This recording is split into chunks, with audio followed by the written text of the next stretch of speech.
رسول اللہ صلی اللہ علیہ وسلم جن حالات میں مبعوث ہوئے، اللہ تعالیٰ نے آپ کے سر پر تاج نبوت رکھا، وہ حالات بڑے عجیب و غریب تھے۔ نبی علیہ الصلاۃ والسلام کے آنے سے پہلے کے دور کو دور جاہلیت کہا جاتا ہے۔ اس زمانے میں ایک دوسرے کے حقوق کی کوئی پاسداری نہیں ہوتی تھی،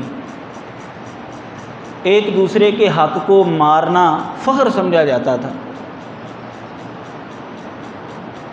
ظلم کی کئی شکلیں اور صورتیں اس زمانے میں پائی جاتی تھی، جس کو ختم کرنے کے لیے رسول اللہ صلی اللہ علیہ وسلم تشریف لائے،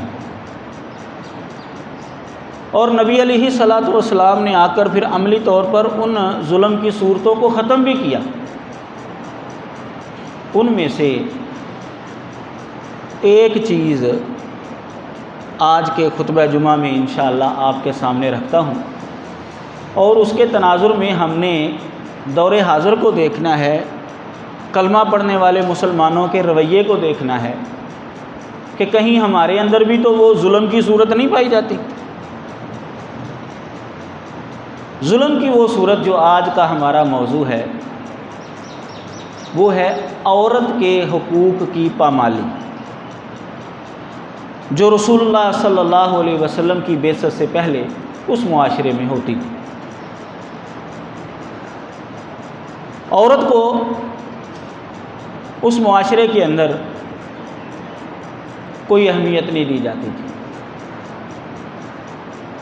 ظلم کی کئی صورتیں تھیں عورت کے اوپر۔ اس میں سے پہلی صورت یہ تھی کہ کسی کے گھر کے اندر بچی کی پیدائش کو وہ عار سمجھتے تھے، بے عزتی سمجھتے تھے، توہین سمجھتے تھے۔ حالانکہ کسی کے گھر میں بچی کا پیدا ہونا یا بچے کا پیدا ہونا یہ اللہ تبارک و تعالیٰ کی دین ہے۔ یہ انسان اپنی مرضی سے جنس حاصل نہیں کر سکتا۔ اللہ تبارک و تعالیٰ نے قرآن مجید کے اندر یہ بات واضح طور پر فرمائی ہے کہ جسے چاہتا ہے لڑکیاں دے دیتا ہے، یہب لمن یشاء اناثا، جسے چاہتا ہے وہ لڑکے دے دیتا ہے، اور جسے چاہتا ہے کہ وہ لڑکے اور لڑکیاں ملا کر دے دیتا ہے، اور جسے چاہتا ہے وہ بانجھ رکھتا ہے۔ یہ اللہ تعالیٰ کی مرضی ہے۔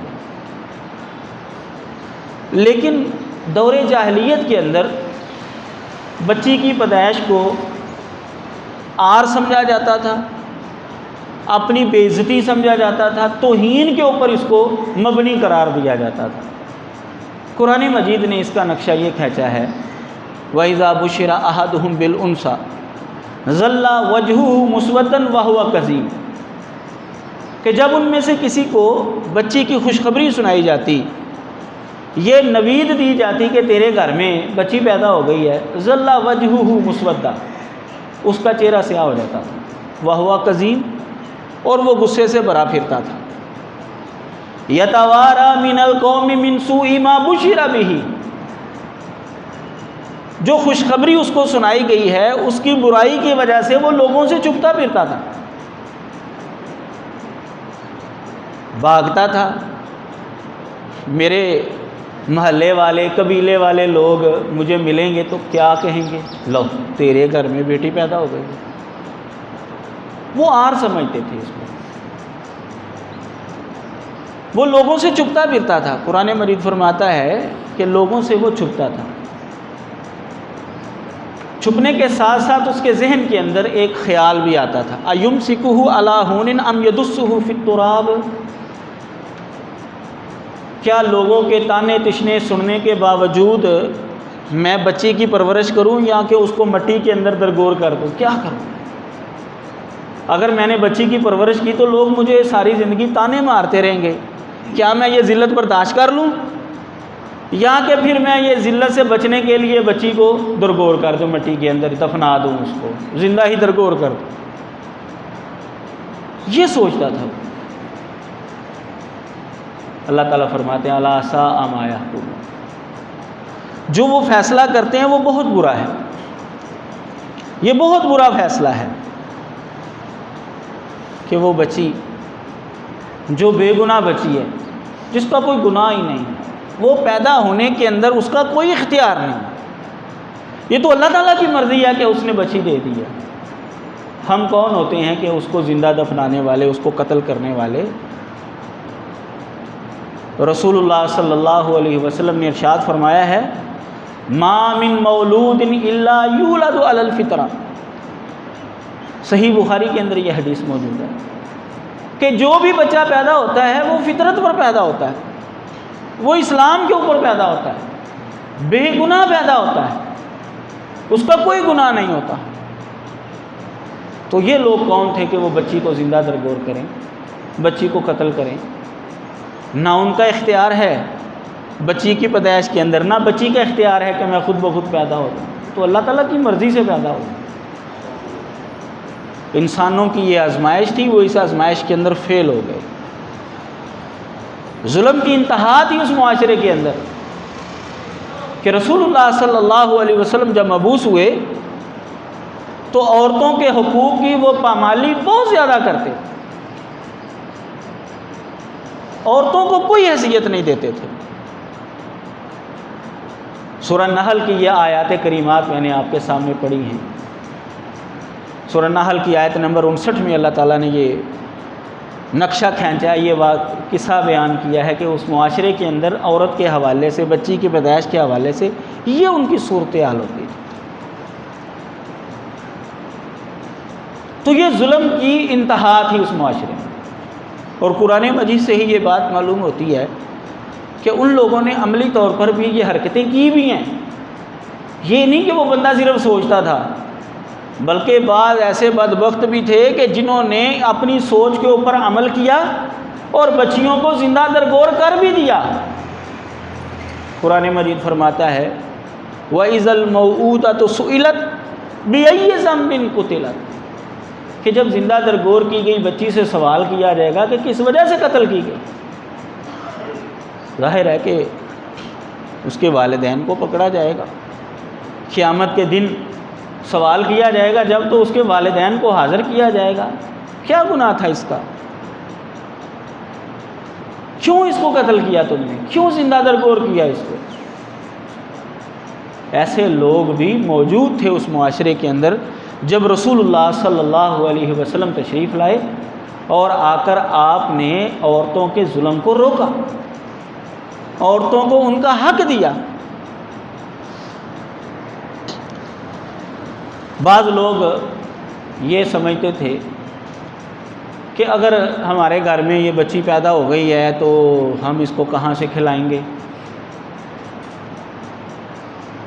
اس کی خوراک کا بندوبست کہاں سے کریں گے، یہ بھی ان کے ہاں نظریہ پایا جاتا تھا۔ تو وہ صرف بچی ہی نہیں، کئی لوگ جو ہیں وہ اپنے بچوں کو بھی اس وجہ سے قتل کر دیتے تھے کہ گھر میں کھانے کے لیے تو کچھ بھی نہیں ہے، تو یہاں ان کو کہاں سے کھلائیں گے ہم۔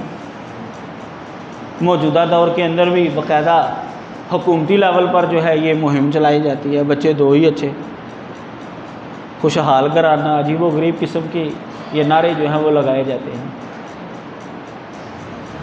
اس کے پیچھے یہی نظریہ، وہ جو جاہلیت کے دور کے اندر کہ بچے اگر زیادہ ہوں گے آپ کہاں سے کمائیں گے، کیسے ان کو کھلائیں گے، ان کی تعلیم و تربیت کیسے کریں گے۔ بالکل وہی دور جاہلیت والی بات ہی ہمارے معاشرے میں بھی پائی جاتی ہے۔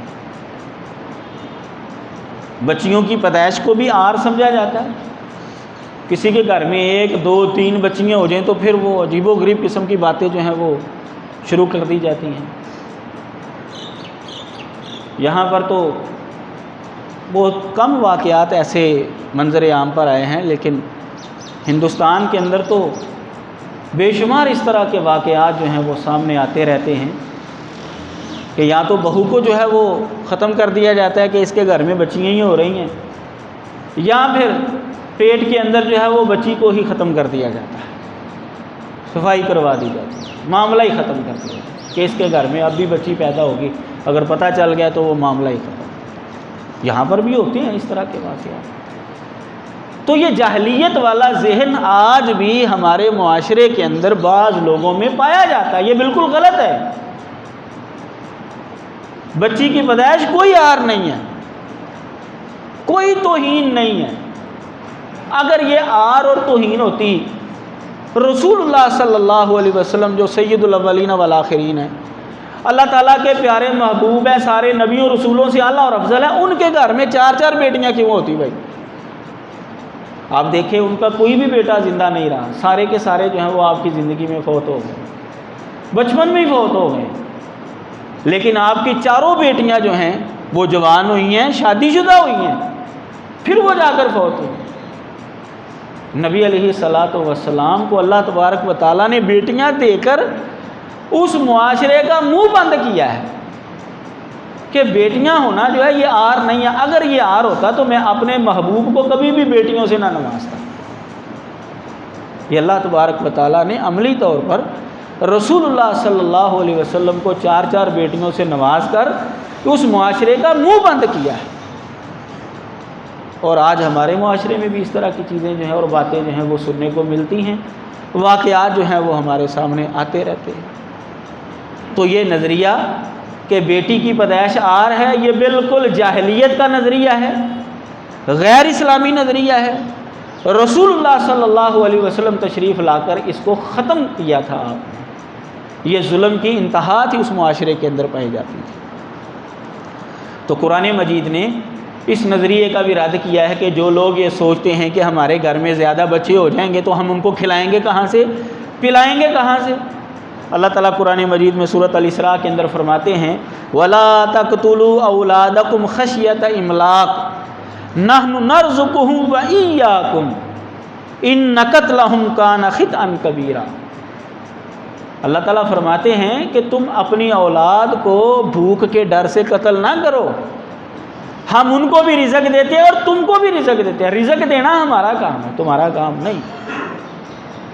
رازق میں ہوں، تم نہیں۔ اللہ تعالیٰ فرماتے ہیں ان کو رزق بھی میں دیتا ہوں، تمہیں بھی میں ہی رزق دیتا ہوں۔ یاد رکھو ان کا قتل کرنا جو ہے بہت بڑا گناہ ہے، خطأً کبیرہ، بہت کبیرہ گناہ ہے، بہت بڑا گناہ ہے، یہ کوئی معمولی گناہ نہیں۔ تو جو لوگ یہ سمجھتے ہیں کہ بچیوں کی پیدائش جو ہے وہ ہمارے ہاں ہمارے لیے توہین کا باعث ہے، ان کا نظریہ بھی غلط ہے، یہ ان کے حقوق کی پامالی ہے، یہ عورتوں کے اوپر ظلم اور زیادتی کی صورت ہے۔ اور جو لوگ یہ سمجھتے ہیں کہ اولاد کا زیادہ ہونا یہ بھوک اور ننگ کا ذریعہ ہے، ہم ان کو کھلائیں گے کہاں سے، پلائیں گے کہاں سے، یہ نظریہ بھی غیر اسلامی ہے اور غیر شرعی ہے۔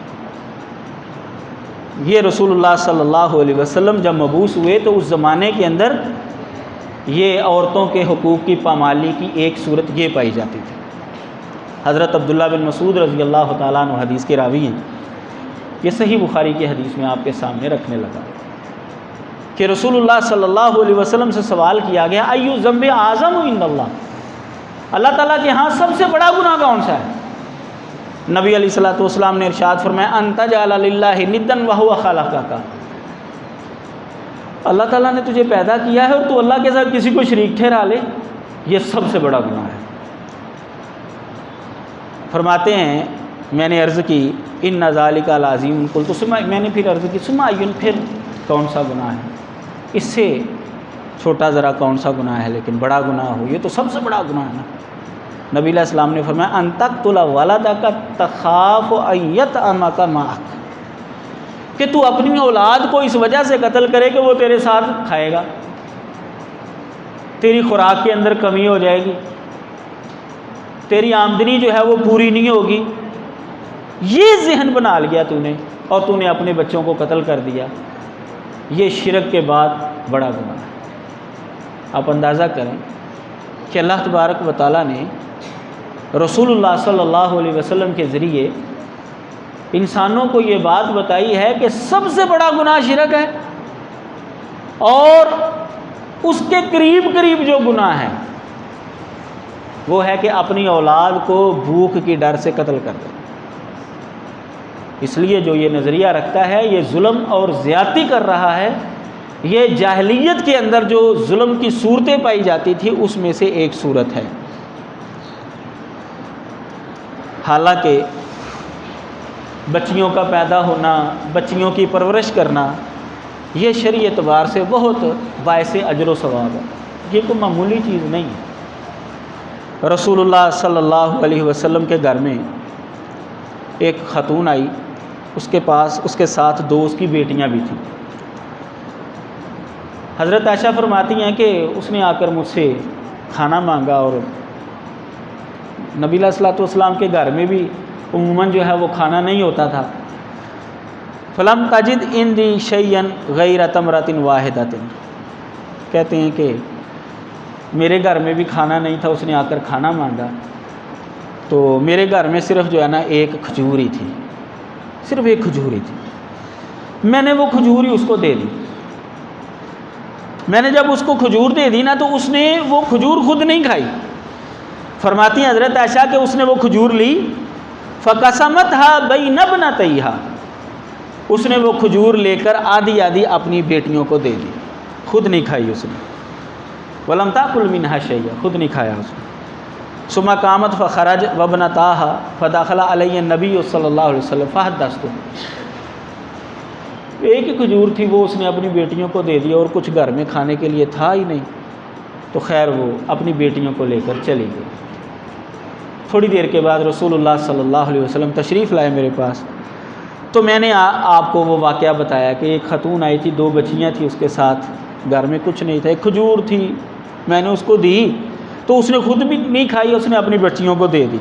تو نبی علیہ الصلوۃ والسلام نے فرمایا من ابتلی من البنات بشیء فاحسن الیہن کن لہ سترا من النار، کہ جس کی آزمائش اللہ تعالیٰ نے بچیوں کے ذریعے کی، جس کے گھر میں بچیاں پیدا ہوئیں اور اس نے ان کی اچھی تربیت کی، فاحسن الیہن، یہ نہیں کہ ان کو دھتکارتا ہی رہا ہے، بیٹوں کو جو ہے وہ اہمیت دیتا رہا ہے اور بچیوں کو جو ہے وہ توہین کرتا رہا ہے، بچیوں کی کوئی اہمیت ہی نہیں رکھتا تھا وہ۔ فرمایا جس کی اللہ تعالیٰ نے بچیوں کے ذریعے آزمائش کی، فاحسن الیہن، اور ان کی طرف اچھائی کی، اچھا برتاؤ کیا ان کے ساتھ، کن لہ سترا من النار، یہ بچیاں اس کے لیے جہنم کے آگے آڑ بن جائیں گی۔ اگر وہ خدا نہ خواستہ وہ بندہ جو ہے جہنم کے اندر جانے والا ہوا تو یہ بچیاں اس کو جہنم میں نہیں جانے دیں گی۔ یہ اتنا شاندار عمل ہے، صحیح مسلم کی یہ حدیث ہے کہ اللہ تبارک و تعالیٰ کی طرف سے ایک آزمائش ہے، انسان اس آزمائش کے اندر پورا اتر گیا تو وہ انسان جہنم کے اندر نہیں جائے گا، وہ بچیاں جو ہے وہ جہنم اور اس انسان کے درمیان آڑ بن کر کھڑی ہو جائیں گی کہ ہم اپنے باپ کو، اپنی والدہ کو جہنم کے اندر نہیں جانے دیں، اس نے ہماری اچھی تربیت کی تھی، ہمارے ساتھ اچھا برتاؤ کیا۔ اسلام کا تو یہ حکم ہے۔ رسول اللہ صلی اللہ علیہ وسلم نے تشریف لا کر عورت کو اس کے حقوق دیے ہیں۔ جاہلیت کے دور کے اندر عورت کے حقوق کی پامالی ہوتی تھی۔ اس کی ایک صورت یہ تھی کہ عورت کی پیدائش کو، بچی کی پیدائش کو عار سمجھا جاتا تھا اور بھوک کے ڈر سے بھی بچوں کو قتل کر دیا جاتا تھا۔ رسول اللہ صلی اللہ علیہ وسلم نے بچیوں کی اچھی تربیت کرنا اور ان کے ساتھ اچھا برتاؤ کرنا، یہ بہت بڑا اجر و ثواب والا کام جو ہے وہ بتایا ہے۔ اس لیے اگر کسی کے گھر میں بچیاں پیدا ہو جائیں تو اس کو پریشان نہیں ہونا چاہیے، اس کو اچھی ان کی تربیت کرنی چاہیے کہ انشاءاللہ جو ہے وہ جنت کے اندر چلا جائے گا، وہ بچیاں اس کو جہنم کے اندر نہیں جانے دیں گے۔ اسی طرح رسول اللہ صلی اللہ علیہ وسلم کا دوسرا فرمان ہے جو کہ صحیح مسلم کے اندر ہی ہے، حضرت انس بن مالک رضی اللہ تعالیٰ عنہ حدیث کے راوی ہیں کہ نبی علیہ الصلوۃ والسلام نے فرمایا من آل جاریتین حتی تبلغا جاء یوم القیامت انا وہو وضم اصابعہ۔ نبی علیہ الصلوۃ والسلام نے فرمایا کہ جو آدمی دو بچیوں کی پرورش کرتا ہے حتیٰ کہ وہ بالغ ہو جائیں، ان کی شادی کر دی، فارغ کر دیا، ان کو اچھی تربیت کی ان کی اور ان کی شادی کر دی، فرمایا قیامت والے دن وہ اور میں اس طرح اکٹھے آئیں گے۔ نبی علیہ الصلوۃ والسلام نے اپنی دو انگلیوں کو اس طرح جوڑ کر فرمایا میں اور وہ اس طرح جو ہے اکٹھے کھڑے ہوں گے۔ یہ مقام اور مرتبہ ہوگا اس انسان کا جو بچیوں کی پرورش کرتا ہے، اچھی بچیوں کی پیدائش کو عار نہیں سمجھتا، توہین نہیں سمجھتا، بلکہ بچیوں کی پیدائش کے اوپر جو ہے وہ اسی طرح خوشی مناتا ہے جس طرح وہ بیٹی کی پیدائش کے اندر خوشی مناتا ہے۔ تو رسول اللہ صلی اللہ علیہ وسلم فرماتے ہیں قیامت والے دن میں اور وہ دونوں اس طرح جو ہیں مل کر جو ہے وہ آئیں گے۔ تو نبی علیہ الصلوۃ والسلام کا ساتھ نصیب ہو جائے، اس سے بڑا مقام کیا ہوگا بھائی اس بندے کے لیے؟ کوئی مقام نہیں ہے اس بندے کے لیے، امتی کے لیے اس سے بڑا مقام اور کیا ہے کہ رسول اللہ صلی اللہ علیہ وسلم کا ساتھ نصیب ہو جائے قیامت والے دن۔ اس حدیث سے بھی یہ بات معلوم ہوتی ہے کہ اسلام نے آ کر ظلم کی اس صورت کو ختم کیا جو دور جاہلیت کے اندر پائی جاتی ہے، اور آج ہمارے معاشرے کے اندر بھی بعض لوگوں میں یہ بیماری پائی جاتی ہے۔ وہی جاہلیت کا ذہن جو ہے وہ آج بھی ہمارے معاشرے کے اندر بعض لوگوں میں پایا جاتا ہے۔ تو جس طرح یہ اس زمانے میں نبی علیہ الصلوۃ والسلام کی بعثت سے پہلے ظلم تھا، اسی طرح آج کے دور کے اندر بھی یہ ظلم ہے۔ کوئی یہ نہ سمجھے کہ ہماری چھوٹ ہو جائے گی، کوئی یہ نہ سمجھے کہ اگر ہم نے جو ہے وہ ابارشن کروا لیا، بچی کو پیٹ کے اندر ہی ختم کروا لیا، ہمیں کوئی پوچھنے والا نہیں ہے۔ نہیں، جیسے ہی آنکھیں بند ہوں گی پوچھنے والے آ جائیں گے پوچھنے والے، پھر اس وقت پتہ چلے گا کہ ہم نے یہ کیا کیا ہے۔ تو بچیوں کی پیدائش کو اس زمانے کے اندر عار سمجھا جاتا تھا، یہ اس کے حقوق کی پامالی کی ایک صورت تھی جس کو رسول اللہ صلی اللہ علیہ وسلم نے آ کر ختم کیا۔ نبی علیہ الصلوۃ والسلام نے آ کر ان کو بتایا کہ بچیوں کا حق کیا ہے۔ دور جاہلیت کے اندر عورتوں کے ساتھ، خواتین کے ساتھ ظلم کی ایک صورت یہ پائی جاتی تھی۔ ہمارے معاشرے میں یہ جملہ بولا جاتا ہے کہ محاورہ، نہ کھیڈنا ہے تو نہ کھیڈن دینا ہے، یہ ایک محاورہ بولا جاتا ہے۔ یہ جب خواہ مخواہ کسی کو ذلیل کرنا ہو نا تو اس وقت یہ جملہ بولا جاتا ہے، نہ خود فائدہ اٹھانا ہے نہ تجھے فائدہ اٹھانے دینا، چیز کو خراب کر دینا۔ یہ ایک صورت پائی جاتی تھی کہ بیوی کو ذلیل کرتے تھے وہ لوگ، اس طرح کہتے میں ساری زندگی جو ہے تجھے ذلیل کر کے رکھ دوں گا۔ وہ کیسے؟ وہ خامد کہتا میں تجھے دوں گا طلاق، تو جب عدت ختم ہونے والی ہوگی میں پھر رجوع کر لوں گا، پھر میں تجھے طلاق دے دوں گا، پھر جب عدت ختم ہونے والی ہوگی پھر میں رجوع کر لوں گا۔ یعنی دور جاہلیت کے اندر اگر شادی ہو گئی ہے کسی کی تو وہ خامد جو ہے نا وہ اپنی مرضی سے طلاق دینے کے بعد اس کو آزاد کر دے تو کر دے، وگرنہ وہ ساری زندگی لٹکی رہتی تھی۔ وہاں پر طلاقوں کی کوئی حد مقرر نہیں تھی۔ وہ طلاق دیتا، عدت ختم ہونے والی ہوتی، پھر رجوع کر لیتا، پھر طلاق دے دیتا، پھر عدت سے پہلے رجوع کر لیتا، وہ اس بیچاری ساری زندگی اسی طرح رہتی، نہ خامد کے گھر میں بستی، نہ اس کو آزادی ملتی، نہ کسی اور جگہ پر وہ شادی کر سکتی، وہ ساری زندگی بیچاری اسی طرح ذلیل ہو کر مر جاتی۔ یہ بھی ایک طریقہ تھا اس زمانے کے اندر عورتوں کے حقوق کی پامالی کی۔ تو جب رسول اللہ صلی اللہ علیہ وسلم تشریف لائے تو اللہ تبارک و تعالیٰ نے طلاقوں کی حد مقرر کر دی۔ فرمایا الطلاق مرتان، طلاق 2 مرتبہ ہے جس کے بعد صلح ہو سکتی ہے۔ ایک دفعہ طلاق دی ہے، عدت کے اندر صلح کرنی کر لو، دوسری دفعہ طلاق دی ہے، عدت کے اندر صلح کرنی ہے کر لو، لیکن اگر تیسری دفعہ طلاق دے دیا نا بس ختم معاملہ۔ اب خامد اپنی بیوی سے صلح نہیں کر سکتا، وہ عورت اب آزاد ہے، وہ جہاں پر چاہے شادی کر سکتی ہے۔ معاملہ جو ہے وہ عورت کے لیے بہترین ہو گیا۔ قرآن مجید میں اللہ تعالیٰ فرماتے ہیں الطلاق مرتان فامساکم بمعروف او تسریح باحسان، کہ طلاق 2 مرتبہ ہے، یا تو اچھے طریقے سے روک لو یا اچھے طریقے سے اس کو آزاد کر دو، لیکن دوسری مرتبہ کے بعد اگر وہ طلاق دیتا فإن طلقها، اگر وہ تیسری طلاق دے دیتا اس کو فلا تحل له، تو وہ عورت پھر اس کے لیے حلال نہیں ہے، اب ختم معاملہ۔ جاہلیت کے دور کے اندر طلاقوں کی حد مقرر نہیں تھی، وہ ساری زندگی اس کو ذلیل کرتا تھا خامد، لیکن رسول اللہ صلی اللہ علیہ وسلم نے آ کر عورت کو اس کا حق دیا۔ طلاقوں کی حد مقرر کر دی گئی کہ 2 طلاقوں کے اندر تم صلح کرنا چاہتے ہو کر لو، تیسری طلاق دے دی تو معاملہ ختم ہو جائے۔ تو وقفے سے 2 طلاقوں کے بعد صلح کی گنجائش ہے، لیکن اگر کوئی بندہ تیسری طلاق دے دیتا ہے تو عورت کو بالکل آزادی ہے، وہ جہاں پر چاہے شادی کر سکتی ہے، یعنی وہ سال 1.5 کے اندر اندر جو ہے وہ آزاد ہو سکتی ہے، جبکہ جاہلیت کے دور کے اندر وہ بیچاری ساری زندگی، وہ 40-50 سال، اگر 70 سال اس کی زندگی ہے تو وہ ساری زندگی بیچاری جو ہے وہ ذلیل ہو کر ہی گزارتی، یہ صورتحال تھی۔ تو اگر کوئی موجودہ دور کے اندر بھی اپنی بیوی کو تنگ کرنا چاہتا ہے کسی بھی طریقے سے، تو یہ جاہلیت والا ذہن ہے۔